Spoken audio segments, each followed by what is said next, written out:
నమస్తే అండి, welcome to వివాహ భోజనం ఇన్ యూకే. ఈరోజు మన ఛానల్లో స్పెషల్ పాలకూర ఉల్లి కారం. ముందుగా మన ఛానల్ని కొత్తగా చూసేవారు ప్లీజ్ సబ్స్క్రైబ్ చేసుకొని బెల్ని ఆన్లో పెట్టుకోండి, అప్పుడే నోటిఫికేషన్స్ మీ వరకు వస్తాయి. ఈ పాలకూర ఉల్లి కారం టేస్ట్లోనే కాదండి, హెల్త్కి కూడా చాలా మంచిది. వేడి వేడి అన్నంలో ఈ పాలకూర ఉల్లి కారంతో తినండి, ఆహా ఎంత బాగుంటుందో. ఈ పాలకూర ఉల్లి కారాన్ని చేయడానికి మనకు పెద్దగా టైం ఏం పట్టదండి, చాలా సింపుల్గా చేసేసుకోవచ్చు. మరి ఇంకా లేట్ చేయకుండా రెసిపీ ప్రాసెస్ ఏంటో చూసేద్దాం. మాకు యూకేలో పాలకూర ఇలా ప్యాకెట్స్లో దొరుకుతుంది. నేను 200 గ్రామ్స్ ఉండే ప్యాకెట్ తీసుకున్నాను. ఇందులో మనకి కాడలు అంత పెద్దగా ఏమీ ఉండవు. ఈ పాలకూరని మంచిగా వాటర్లో 2-3 టైమ్స్ ఇసుక ఇట్లా ఏం లేకుండా క్లీన్ చేసుకోవాలి. ఇంకా కోల్డ్ వాటర్లో మనం పాలకూరని క్లీన్ చేయడం వల్ల ఆ కలర్ అనేది బాగా కనిపిస్తుంది మనకు. నేను తీసుకున్న ఈ పాలకూర వచ్చేసి ఒక 4 కట్టల వరకు ఉంటుంది. ఇలా క్లీన్ చేసుకున్న పాలకూరని మంచిగా డ్రైన్ చేసుకొని పక్కన ఉంచుకోవాలి.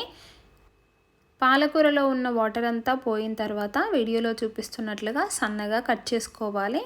మనకు ఉల్లికారంలోకి అలా కట్ చేస్తే బాగుంటుంది. పెద్దగా ఉన్నా కొంచెం ఏం పర్వాలేదు, అందులో మగ్గిపోతుంది. బాగా పెద్దగా కట్ చేసుకుంటే మనకు తినేటప్పుడు తీగల్లాగా తెలుస్తుంది. చిన్నపిల్లలు ఉంటే తినరు, కాబట్టి మనం కొంచెం సన్నగా కట్ చేసుకుంటే బెటర్. ఇప్పుడు కట్ చేసుకున్న ఈ పాలకూరని పక్కన ఉంచుకొని ఒక 2 పెద్ద సైజు ఆనియన్స్ని ఇలా పెద్దగా క్యూబ్స్ లాగా కట్ చేసుకొని ఒక మిక్సీ జార్ తీసుకొని దాంట్లోకి ఈ కట్ చేసి పెట్టుకున్న ఆనియన్స్ అన్నీ వేసుకోవాలి. అలాగే దీంట్లోకి ఒక 5-6 రెబ్బల వెల్లుల్లి వేసుకోవాలి. అలాగే దీంట్లోకి ఒక టీ స్పూన్ జీలకర్రను వేసుకోవాలి. కారానికి తగినట్లుగా నేను ఇక్కడ 1 teaspoon and 1/2 teaspoon వేసాను కారము. అలాగే 1 టీ స్పూన్ సాల్ట్ వేసుకొని ఇలా మెత్తగా గ్రైండ్ చేసుకోవాలి. కొంచెం అక్కడక్కడ పలుకులు ఉన్నా పర్వాలేదు, మనకు ఆయిల్లో వేగుతుంది కాబట్టి సరిపోతుంది. ఇప్పుడు ప్యాన్లోకి ఒక 3-4 టేబుల్ స్పూన్ల ఆయిల్ వేసుకొని శనగపప్పు, మినపప్పు, జీలకర్ర, ఆవాలు 1 టీ స్పూన్ చొప్పున వేసుకొని లైట్గా రోస్ట్ చేసుకోవాలి. పోపు దినుసులు కాస్త వేగిన తర్వాత ఇందులోకి చిటికెడు పసుపును వేసుకోవాలి. పసుపు వేగాక ఇందులోకి మనం ముందుగా పేస్ట్ చేసి పెట్టుకున్న ఉల్లికారంని వేసుకొని వేయించుకోవాలి. ఒకసారి ఉల్లికారం వేసిన తర్వాత మనం మంటని లో ఫ్లేమ్లో పెట్టుకొని వేయించుకోవాలి. అప్పుడే మంచిగా వేగుతుంది ఉల్లికారము. ఇలాగే కంటిన్యూస్గా కలుపుతూనే ఉండాలి, అప్పుడే మనకు ఉల్లికారం టేస్టీగా కుదురుతుంది. కొంచెం అడిగంటినట్లుగా అనిపించినా కూడా అది కూడా టేస్ట్ చాలా బాగుంటుంది. ఇప్పుడు బాగా వేగిపోయినట్లుగా మనకు గరిటకు బయటకు వస్తుంది కదా. ఇప్పుడు ముందుగా కట్ చేసి పెట్టుకున్న పాలకూరని అంతా వేసుకొని లో ఫ్లేమ్లో మంచిగా కలుపుతూ వేయించుకోవాలి. ఈ పాలకూర ఉల్లికారం చేసేటప్పుడు మనం చాలా ఓపికతో చేసుకోవాలి, స్టవ్ దగ్గరే ఉండి, ఎందుకంటే కంటిన్యూస్గా కలపాల్సి వస్తుంది కాబట్టి.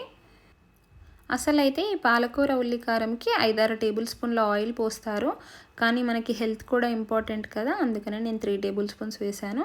ఇప్పుడు ఇందులోకి 1/2 టీ స్పూను వేయించి పొడి చేసుకున్న జీలకర్ర పొడిని వేసుకోవాలి. ఇలా బాగా కలిపిన తర్వాత మనకి ఇలా కనిపిస్తుంది. జీలకర్ర పొడిని వేయడం వల్ల మనకు మంచి ఫ్లేవర్ యాడ్ అవుతుంది. అంతేనండి, సింపుల్గా మనము టేస్టీగా పాలకూరతో హెల్తీగా చేసుకోవచ్చు. ఇలా పాలకూర ఉల్లికారం ఇలా ట్రై చేసి వేడి వేడి అన్నంతో ట్రై చేయండి, ఆహా అద్భుతంగా ఉంటుంది. ఒక్కసారి ట్రై చేస్తే మళ్ళీ మళ్ళీ కావాలంటారు, అంత బాగుంటుంది.